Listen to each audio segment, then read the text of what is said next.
Assalamualaikum warahmatullahi wabarakatuh. Perkenalkan, nama saya Hayam Salhabu.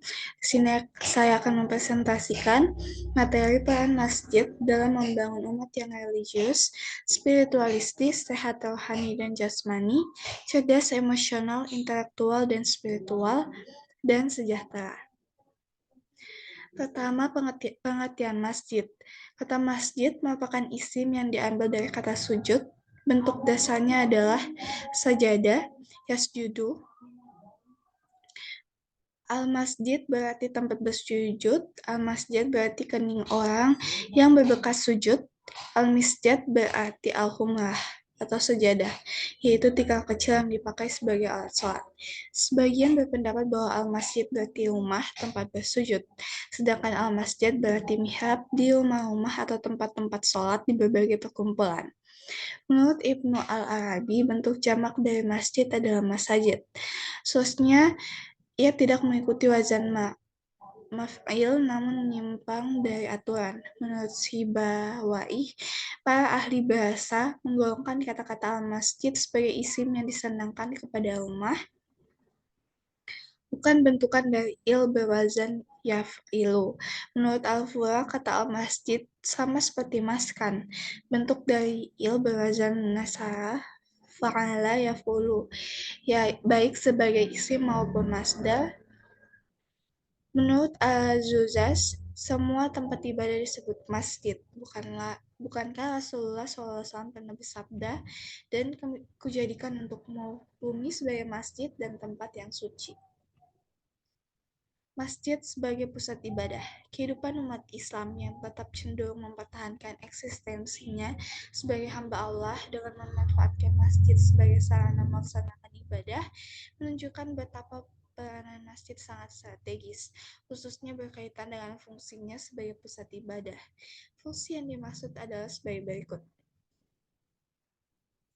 Yang pertama, fungsi masjid sebagai tempat sujud atau penghambaan diri kepada Sang Khalik, Allah Subhanahu wa Ta'ala.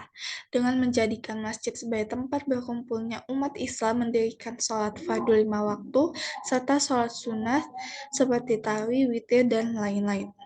Yang kedua, fungsi masjid sebagai tempat iktikaf, berzikir, pengajian, dan membaca Al-Quran. Yang ketiga, fungsi masjid untuk kegiatan ibadah sosial atau muamalah seperti penerimaan, penampungan, dan pengelolaan dana zakat, serta yang keempat dapat berfungsi sebagai baitul mal. Selanjutnya, masjid sebagai sarana pembinaan umat. Semakin berkembang dan tersebarnya jumlah masjid dari perkotaan sampai ke pelosok desa merupakan potensi utama dalam mengoptimalkan peranan masjid sebagai sarana pembinaan umat dengan mengimplementasikan fungsi-fungsi masjid sebagai berikut. Yang pertama, fungsi persatuan dan ukhuwah Islamnya.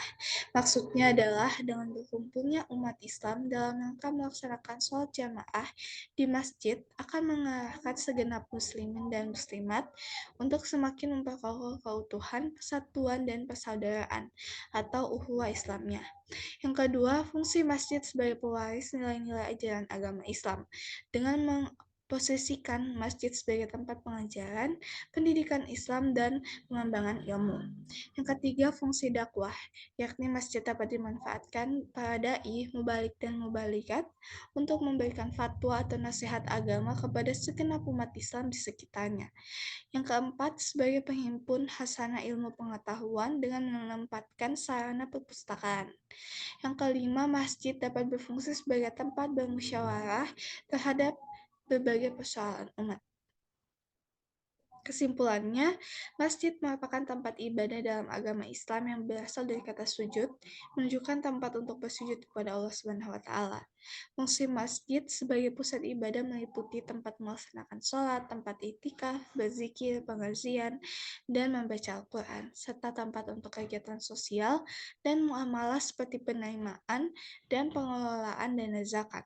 Selain itu, masjid juga berfungsi sebagai baitul mal.